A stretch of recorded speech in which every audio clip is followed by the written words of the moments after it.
네, 안녕하십니까. 권쌤입니다. 이번에 소개해드릴 서비스는 스피크파이프닷컴이라는 서비스입니다.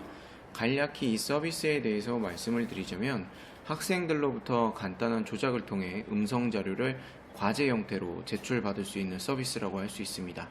이 서비스는 국어, 영어 교과와 같이 말하기, 읽기와 같은 내용들이 중요한 부분을 차지하는 교과에서 활용하기에 유용한 서비스입니다. 또한 사회과나 도덕과와 같이 토의하는 과정을 녹음하거나 발표, 자신의 생각 등을 음성 녹음 파일로 교사에게 과제 제출을 할 때에도 유용하게 사용을 하실 수가 있습니다.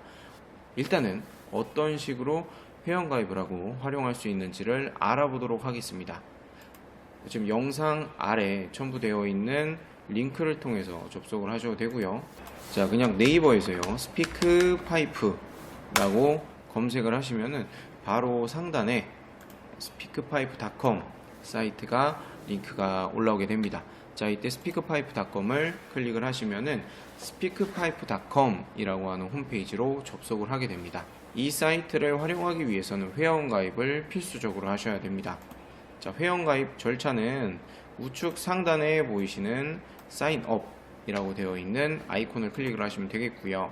자, 이 메뉴를 클릭을 하시게 되면은 간단한 절차를 통해 회원가입을 하실 수가 있습니다. 선생님의 이름을 입력하시면 되고요. 그 다음에 선생님의 이메일과 비밀번호를 입력하시게 되면은 간단하고 쉽게 회원가입이 완료가 됩니다. 자, 이때 이름은 꼭 본명을 쓰실 필요는 없겠고요. 권쌤입니다 정도로 이름을 입력해 보도록 하겠습니다. 그리고 저의 이메일을 입력하게끔 하는데요. 이때는 선생님들께서 갖고 계신 이메일로 입력을 하시는 게 좋습니다. 왜냐하면 선생님 이메일로 speakpipe.com에서 이메일을 보내게 되거든요. 선생님 이메일 안에서, 계정 안에서 이메일 계정 확인 절차를 거치게 됩니다. 물론 이 이메일 계정 확인 절차가 없이도 speakpipe.com을 활용하실 수는 있습니다만 나중에 사용에 제한이 생길 수 있기 때문에 꼭 이메일을 사용을 하시는 이메일을 입력하시기를 추천드립니다. 자, 그리고 비밀번호는 선생님들께서 기억하시기 쉬운 비밀번호를 입력하시고 Continue를 클릭하시면 되겠습니다. 자, 그럼 회원가입 절차가 완료가 된 상태고요. 이제부터 어떤 식으로 활용할 수 있는지를 보여드리도록 하겠습니다. 자, 스피크파이프 메인 화면을 클릭을 하게 되면 지금 보이시는 화면이 로그인 됐을 때 가장 메인 화면이라고 할 수가 있습니다. 자, 그런데 여기 있는 다양한 기능들을 선생님들께서 활용하시면 좋겠지만 우리 초등학교 교육과정 상에서는 다른 기능을 특별히 활용할 만한 기능 없는 것 같아요. 일단 아까 말씀드린 것처럼 학생들이 음성 녹음한 파일을 일괄적으로 교사가 수합할 수 있게끔 해주는 기능만 스피크파이프닷컴에서 활용을 해보도록 하겠습니다. 다른 다양한 기능들이 있으니까요. 혹시 관심 있으신 선생님들께서는 이런저런 기능들을 확인해 보시는 것도 좋을 것 같습니다. 자, 일단은 기본적인 설정을 마치셔야만 스피크파이프닷컴의 기능을 정상적으로 사용을 하실 수가 있는데요. 우측 상단에 보시면 세팅이라는 내용이 있습니다. 자, 이 세팅을 클릭을 하시게 되면은 간단한 스피크파이프닷컴에서 내 개인 계정과 관련된 여러가지 세팅들을 할 수 있습니다. 자, 좌측에 보이시면 위젯 세팅, 보이스메일 페이지, 어카운트, 서브스크립션과 같은 여러가지 메뉴들이 보이는데요. 여기서 저희가 활용할 기능은 보이스메일 페이지가 되겠습니다. 자, 보이스메일 페이지를 클릭을 하시게 되면은 지금 선생님들께서는 개인 페이지를 만들어 놓지 않은 상태이기 때문에 학생들로부터 음성 녹음 자료를 수합하실 수 있는 개인 페이지를 생성해 보도록 하겠습니다. 여기 자세히 설명이 있지만 그런 설명 없이도 직관적으로 여기에 내 페이지 이름을 입력하면 되겠구나 라는 걸 선생님들께서 확인을 하실 수가 있겠죠. 적당한 개인 페이지, 선생님을 상징할 수 있는 개인 페이지를 입력하시면 됩니다.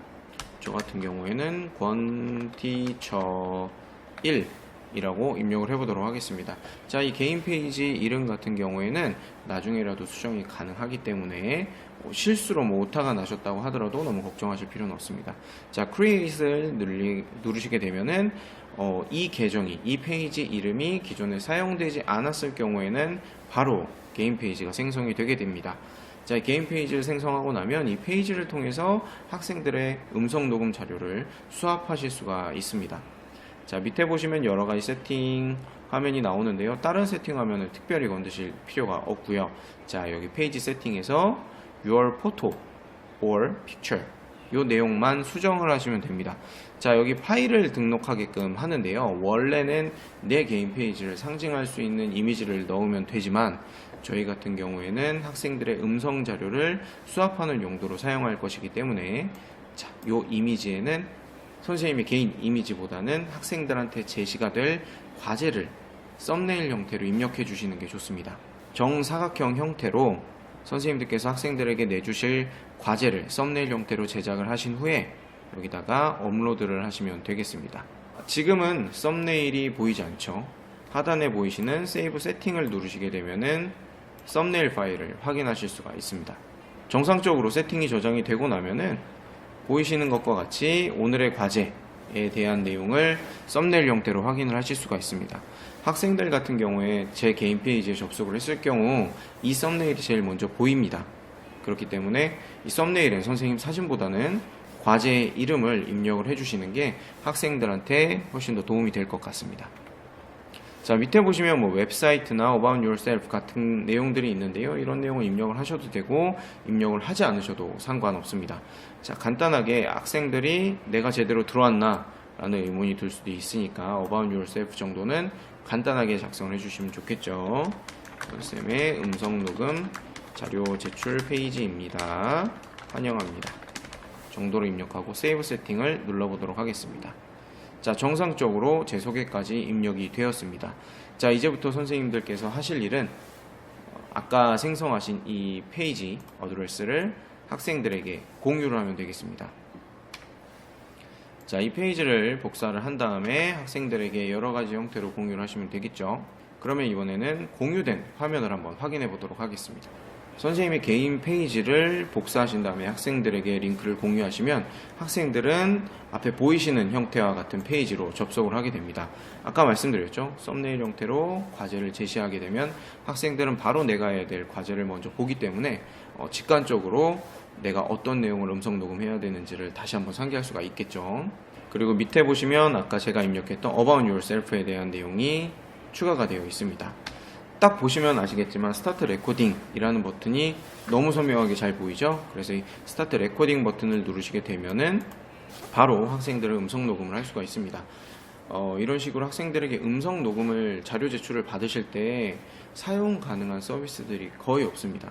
패들릿 같은 경우가 이 음성 녹음 형태로 과제를 제출할 수 있으나 그게 이런 식으로 직관적으로 보여지는 게 아니라 조금 여러 단계를 거쳐서 음성 녹음 파일을 제출해야 되기 때문에 아이들마다 숙련도의 차이가 날 수가 있거든요.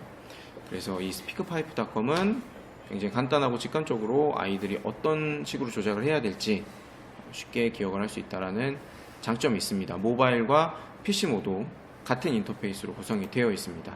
자, 스타트 레코딩을 클릭해 보도록 하죠. 그럼 이런 식으로 마이크를 사용하겠다라는 권한 요청을 하게 되고요. 이것만 허용을 해주시면 바로 음성 녹음을 하실 수가 있습니다. 자, 스탑 버튼을 누르게 되면요, Your Name, Your Email을 선택적으로 입력할 수 있게 되어 있는데요. 만약에 이 내용을 입력을 안 할 경우엔 선생님한테 그냥 어너니머스로, 그러니까 익명으로 과제가 제출이 됩니다. 이럴 경우에 어떤 학생이 어떤 과제를 제출했는지 확인할 길이 없게 되죠. 그래서 꼭 학생들한테는 자, 이름을 꼭 입력하게끔 아이들에게 강조를 해주셔야 될 것 같습니다. 자, 이름에 권보형 정도로 입력을 하고 샌드 버튼을 누르면 선생님께 과제가 제출이 되겠습니다. 자, 이번에는 선생님 개인 페이지에서 어떤 식으로 학생들의 과제가 수합이 되고 있는지를 확인을 해보도록 하겠습니다. 제가 방금 권보형이라는 이름으로 과제를 제출을 했죠. 자, 아까와 마찬가지로 가장 메인 화면으로 가보도록 하겠습니다. 자, speakpipe.com 홈페이지, 가장 메인 화면으로 들어오게 되면은 앞에 보이시는 것과 같이 학생들이 제출한 음성 녹음 파일들을 일괄적으로 확인을 할 수가 있습니다. 그래서 재생 버튼을 누르게 되면은 음성 녹음 파일을 재생을 하실 수도 있고요. 우측에 보이시는 것과 같이 공유를 한다거나 간단한 코멘트를 작성하거나 음성 녹음 파일을 다운로드 하실 수도 있습니다. 음성 녹음 파일을 저장을 해서 교사 PC에 보관을 하실 수도 있습니다. 자, 이런 식으로 선생님들께서 학생들에게 음성 녹음 형태로 과제를 제출하고 쉽게 수합할 수 있는 speakpipe.com에 대해서 소개를 해드렸고요. 이 speakpipe.com은 유료 버전과 무료 버전이 있습니다. 지금까지 사용하신 기능은 모두 무료 버전이 되겠고요. 유료 버전 같은 경우에는 뭐 용량을 추가적으로 무제한 제공을 한다라든지 아니면 다른 추가적인 기능들을 사용할 수 있게끔 지원을 하고 있습니다. 그런데 저희가 이 과제 수업 용도로만 사용을 한다면 학생들의 음성 녹음 파일이 기본 제공되는 100MB 안에서 수업을 할 수가 있거든요. 근데 100MB면 생각보다 용량이 꽤 큽니다. 그리고 학생들 같은 경우에 무료 버전에서는 1분 30초까지만 녹음이 가능하거든요. 그래서 학급 안에서는 얼마든지 자유롭게 사용을 하실 수 있는 서비스가 아닐까 해서 이렇게 추천을 해보았습니다. 그리고 혹시 용량이 가득 찬다면 앞에 있는 파일들을 다운로드 하시고 삭제를 해서 용량을 확보하시는 방법을 사용하시면 될 것 같아요. 자, 혹시라도 스피크파이프닷컴과 관련해서 추가적인 문의사항이 있으시거나 혹시라도 인터페이스가 내가 보는 유튜브 화면과 다르다 했을 경우에 댓글 남겨주시면은 제가 바로 영상을 수정하도록 하겠습니다. 자, 지금까지 스피크파이프닷컴에 대한 소개였습니다. 감사합니다.